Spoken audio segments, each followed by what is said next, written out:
Ahoj, tak takhle si představuju tu HD brožuru. Já už jsem o tom volala Čestmírovi. Líbilo by se mi, kdyby to byl zhruba formát A4, akorát kratší po delší straně. A nahoře by byla kroužková vazba s tiskárnou. Už jsem domluvená, že mi pošlou vzorky papíru. Poptávala jsem nějaký hodně vysokou gramáž, nějakou třeba 300, lehce zašedlou a s nějakou jemnou strukturou.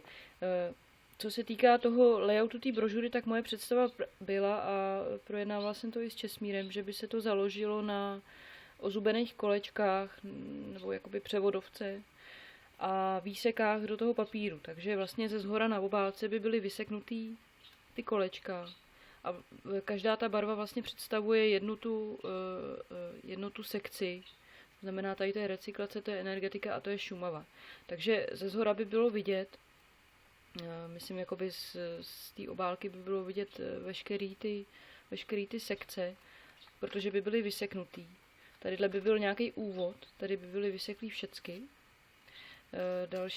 Další stránka jsou dle původní brožury úspěchy, takže já jsem to všeobecně nechávala jsem tu strukturu, která jakoby z té brožury, plus nevím, jestli jsem všecko pochopila z těch připomínek, ale nebo takhle, spíš jsem to dělala tak, jak si myslím, že by to bylo pěkný.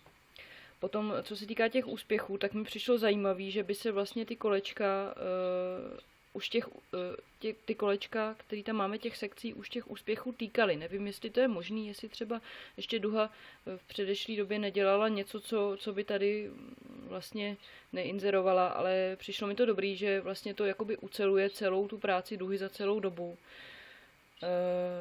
A že se s tím počítá i do budoucna. Takže jsem dala úspěchy v recyklaci, kde by vedla bublinka od kolečka recyklace, energetika a Šumava. Další kapitola už by byla sekce recyklace, kde vlastně by už ten výsek nebyl. Bylo by tady modrý kolečko a vyseknutý by byly ty další dvě. Další sekce energetika. Tady už by nic nebylo, tady to mám jenom předkreslený, ale nemá to tak být. A další sekce Šumava nebo rys. A tady už vlastně by žádný výsek nebyl, byla by tady jenom zabarvený kolečko. Potom finanční efektivita s nějakýma koláčema, grafama, nevím, co je tam potřeba. Zmiňovaný rizika grantů nebo taky pozitiva, co dárce dostane. A kontakty a případný QR kód k té online nějaký aplikaci, kde by obsah té brožury, nebo možná jenom vizitky webový, kde by obsah té brožury visel.